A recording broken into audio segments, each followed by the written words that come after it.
Hello, everyone. Welcome to Life Boost here. My name is Ryan Barrio, and I would like to thank you guys all for coming onto my podcasting channel. I'm available to listen to on over 10 social media platforms and 35 different podcasting channels. Today, I have the pleasure of speaking with Jonny Tello here. He has an overall fighting record of 79 wins and 17 losses. He's a professional fighter currently in Thailand, and he's in the Bare Knuckle Fighting Championship in Thailand, and he has a big fight coming up on December 18th with Sinsamut Sor Klinmee, and it's going to be a big fight for him coming up. And he won his last fight with Mr. Jean Pierre, and he had a classic knockout in that situation, and he was highly successful.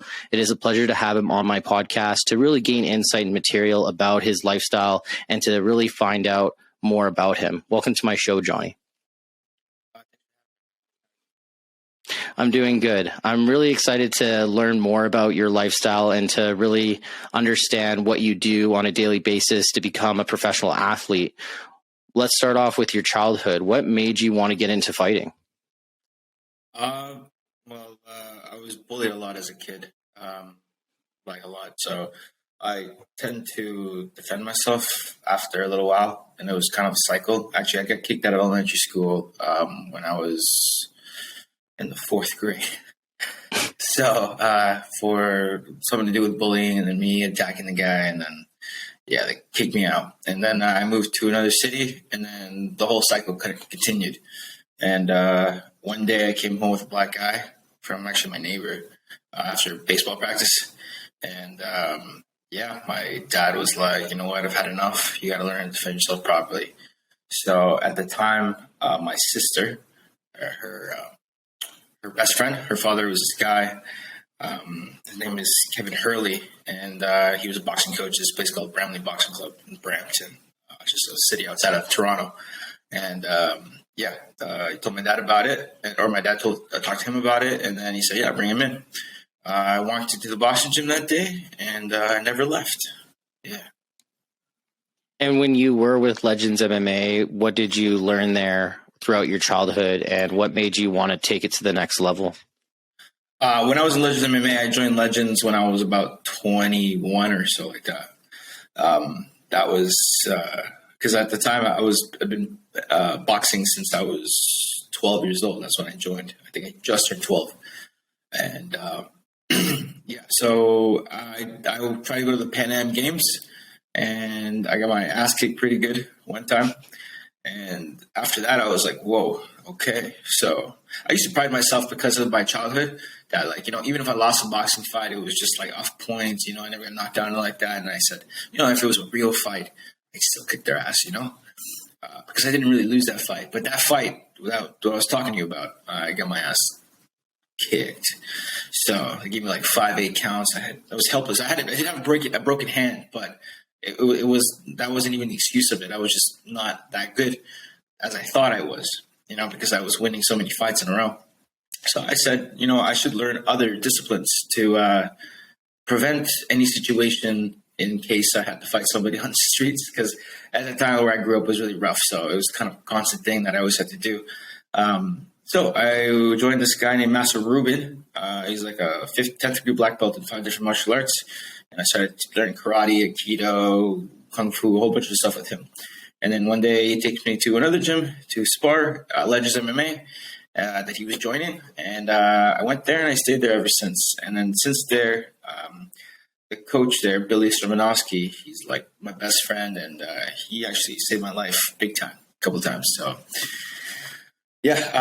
what I learned there was just pretty much like the principles of kickboxing in general, because he was like a world champion K1 kickboxer, which is just kickboxing with no Muay Thai. The difference between kickboxing and Muay Thai is that Muay Thai you can clinch, so grab by the neck and then knee and also elbow, but in K1 you can't. So yeah, and then eventually I came to Thailand and learned Muay Thai for real. And what made you want to travel across the world? Was it just to pursue your dreams within becoming a professional fighter and pursuing that? During my whole fight career, about 2015, at that time I was doing doing MMA, and I had a pretty good record, and I was actually scouted by UFC scouts, and I had a big fight planned. If I won, I'd go to a place in Calgary, fight for Hard Knocks, which was like a UFC feeder division.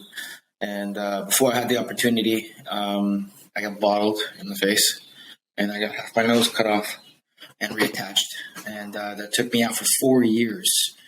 And after a lot of,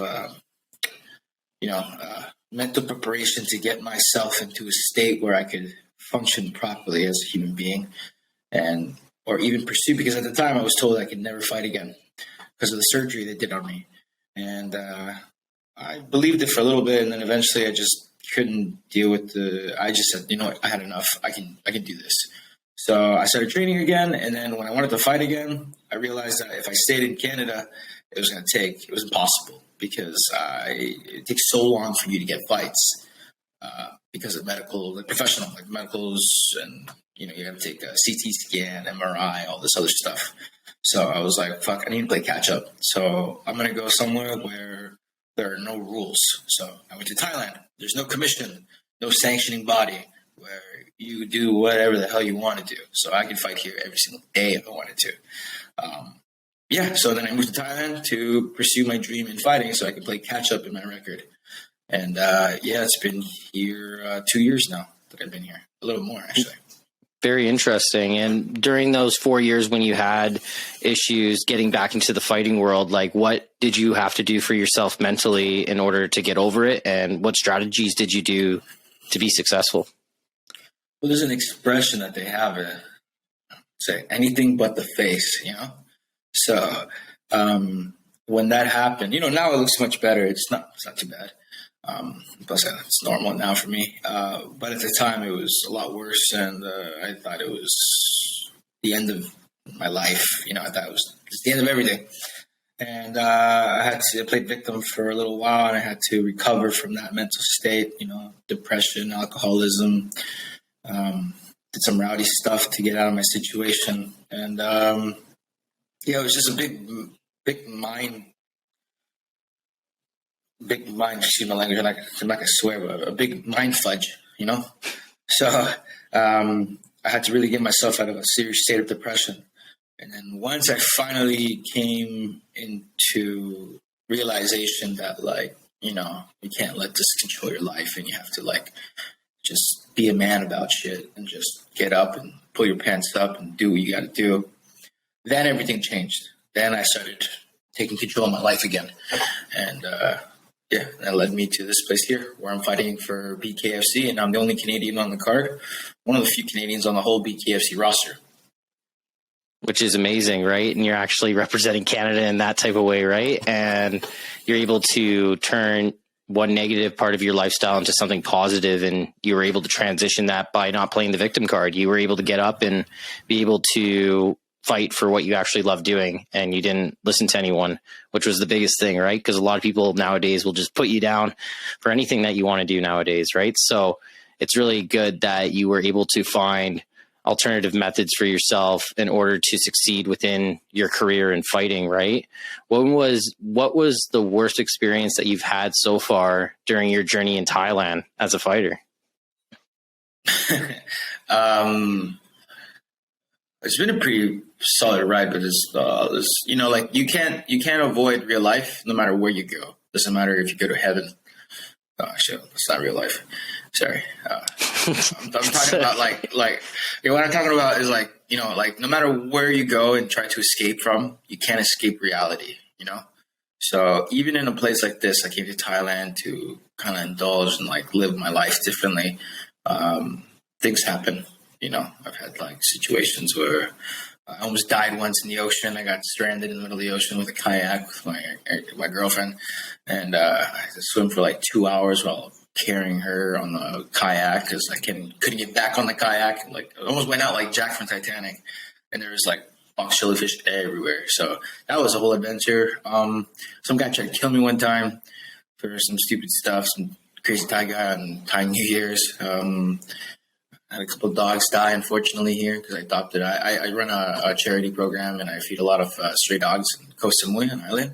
No, I live in Pattaya. I used to live in Koh Samui, and I had a couple of dogs die, and like I said, normal life stuff, things that that you can't avoid no matter where you are in Canada, Australia, or Thailand. Yeah. Overall, it's been a fun ride. I've enjoyed it mostly. Yeah. No, and that's like the biggest part, right? Is that throughout your journey, you're going to learn different strategies and methods in order to grow. And with your fight coming up, how do you feel about it? Do you feel mentally ready? Are you ready to do it? Yeah, man. You know what? I've had, like I said, my record is mainly actually in the amateurs, like in boxing in itself. I had 71 wins, 16 losses. But I've had, like I told you before, I grew up in a really rough neighborhood. So, and my life has been, like I said, bullies and stuff like that all my life. So, man, I've been to a lot of fights outside, like more than the average human being by a long run. And in a way, I'm like the walking, talking, real life hitman. In a way. Yeah. So many times fought tons of people at once. But, half of it was my fault because I used to be, like I said, stupid drunk. So when you drink all the time, it puts you in situations that you wouldn't have been if you weren't drunk, right? But now I don't drink anymore, so I'm good now. But yeah, so like I said, I've been in a lot of street fights. In high school I was known for that. This is pretty much just a gentleman's street fight. That's all it is. So for me, it's almost not even like a real competition fight. Obviously it is, but it feels a little bit different. It feels like a street fight, and last time I went out there, it was the same thing, same mentality. So for me, I enjoy fighting. Just I train my ass off every day. It's hard, man. It's really, really hard. Sometimes I train from 5 to 8 hours a day, so that's the hard part. The fighting, it's the easy part. It's the fun part, Yeah. Nobody actually sees behind the scenes, right? Yeah. So I'm pumped, man. I'm pumped. I haven't fought since March because of the COVID situation. Thailand had a big wave and closed everything. I did have some behind the scene back fights because I was on a TV show called The Underdog that didn't really fall through, but I did fight on that show. But besides that, yeah, like I said, I'm really pumped for this fight. I'm a fighter. That's what I do. So. Yeah. And if you could go back to the mistakes that you made, what would you recommend someone that was in the same position as you? And if you can coach them throughout the way, what would you recommend them? Stop worrying about the small things.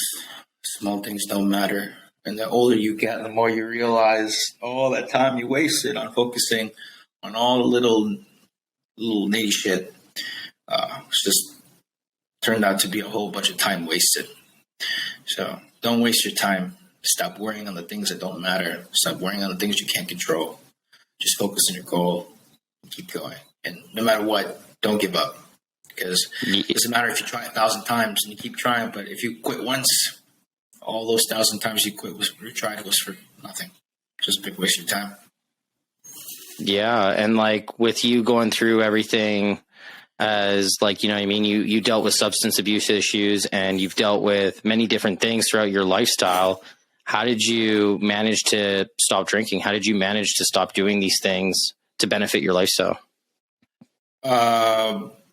By messing up so much in so many ways and so many times that eventually you kind of have to be hey, I was lucky. I had caring parents and good mom, dad. So they kind of took me aside and there was a bunch of situations. I was really, really drunk one time in the middle of winter and I passed out walking from the bar into the snow and I woke up in the hospital.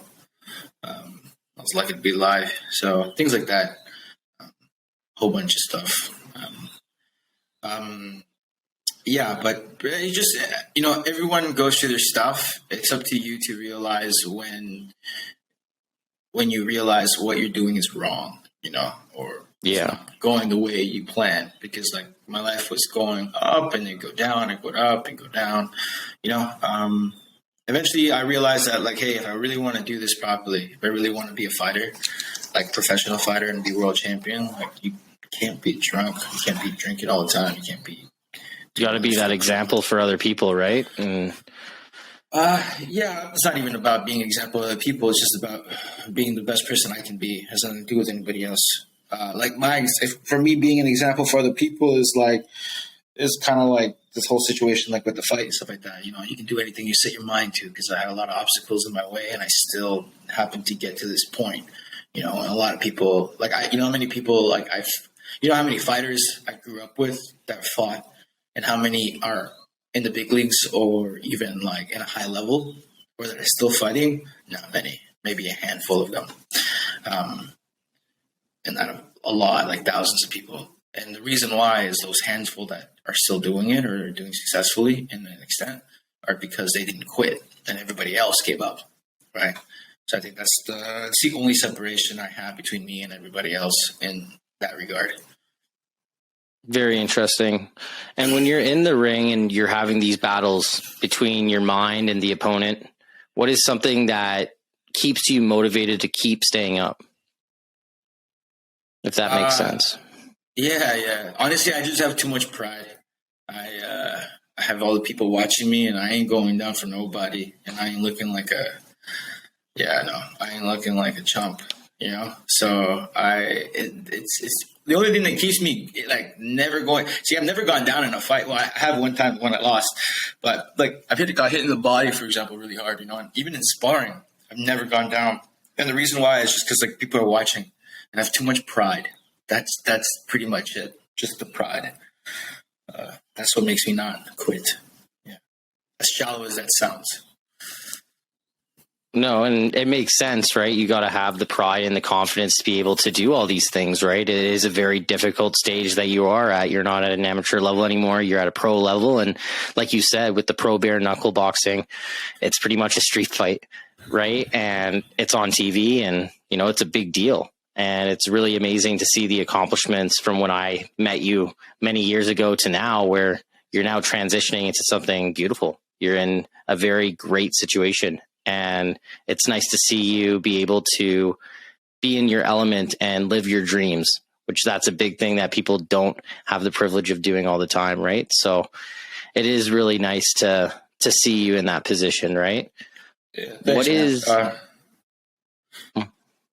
No, I said thanks. No, I'm still chasing the dream, but yeah. Keep chasing, right? But you're doing a really good job, man. And it's amazing what you have already done. What is some techniques or some tips that you would give to people that want to start off in mixed martial arts or in fighting, and people that want to learn how to defend themselves? I don't know. It's a complicated question. I would say if you're starting off fighting and you're trying to become better as a fighter, to stick to the basics and improve on the basics, and then you'll get improved as a fighter. So it's not about learning a spinning back kick or, you know, like a fucking flying head kick or, Superman punch. It's not about that. It's about learning the principles of fighting, which is balance, range, footwork, things like that. Understanding the science of it, right? Because range is the most important thing in fighting, in my opinion, and then balance.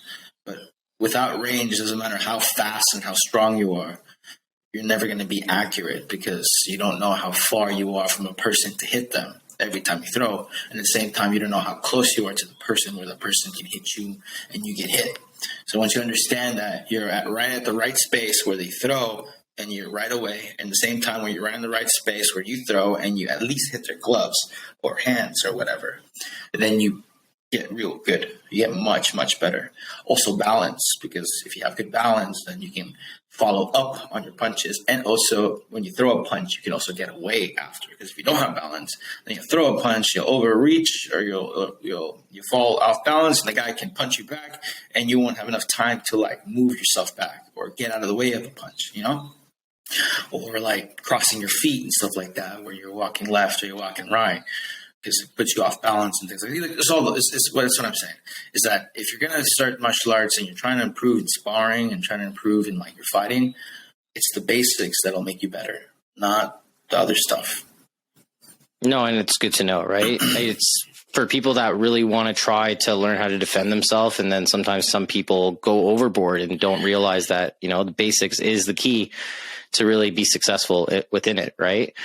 And within your regiment that you currently do, what is something that you say that helps you get motivated within your fight that's different from the average fighter? You know what? For me, like, motivation is like been for a long time, the necessity of what I need to do. Like, it's like, if I don't do this, I have this, and it's shit. And if I do this, it's not shit. So I'm like, what do I want?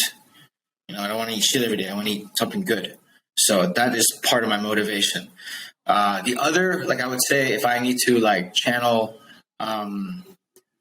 like internal motivation, like to push myself further or to get myself, I kind of like a pessimist, start thinking about all the bad things that I've ever been through. Like before a fight, like when I'm warming up, that's what I do. I think about every bad thing that has ever traumatized me in my life. It makes me sad and angry. Not really sad. It makes me angry, and it fuels me inside, and it gets me really pissed off. And then I use that negative energy to want to kill somebody. And that person across from me, I take out all my pain and all my anger. Like an artist, I express myself onto that person's face. Yeah. But obviously not off the ring, but you would want to do it. Like, yeah. Like, no, you're asking me for like motivation, like in a fight, right? 100%. Yeah. Yeah. That's what I am. Great. I'm an athlete, but I'm an artist, and what you see in that ring is an expression of my soul, So sometimes I get, I got a lot of rage in me that I hide away. So at those times I bring it all in, I get pissed off, and then I go into kill, because I don't go into, some fighters have a lot of friends that, I one time we were in an MMA fight, and the guy, my buddy took him down in an MMA fight, grabbed him by the neck, like on the ground. And he was like this, and he's going to punch him in the face. I'm like, hit him. And he's about to, and he stops, and he grabs his neck, and he goes down with him. I'm like, what the hell are you doing? And after he's like, dude, I feel bad, And I was like, you can't do that and be a fighter. You can't be a soldier and feel bad when you kill somebody. Obviously you can. That's a lie. But what I'm saying, I'm exaggerating. But as a fighter, you have to be ruthless, and you have to be like no mercy. That's how you win your fights. That's how, because you don't know the other person's in there trying to kill you. People die all the time. There's a person that died in the BKFC last year or beginning of this year. Got uppercut, hit the ground, had a brain aneurysm, and then died. That could be me, So, and that's just saying that, I have to be like, I treat it as life or death in there. That's how I feel that you should every single time, no matter what discipline it is in fighting. Because at the end of the day, you can't die in there. So take it seriously. It's not a joke. You're like, in my opinion, I'm fighting to the death every time. No, this is incredible advice. And I thank you so much for being able to come onto my podcast and to give me insight and advice about yourself, but also giving us knowledge as to how to be a successful fighter or to be a successful athlete. You got to have a certain mentality to be in this sport. And like you said, you're an artist in that caliber, and you got to really work hard. And there's a lot of things behind the scenes where people don't realize what you're doing. And it's incredible what you've done. And I'm excited to watch your fight on the 18th. And just to let all my viewers know that the fight can be viewed online, and the description will be below, and I will put in all of that information. And I'm excited to watch you on December 18th. It's going to be an amazing fight. And your last fight was incredible. So I'm assuming this one's going to be great. So it's going to be great. Yeah.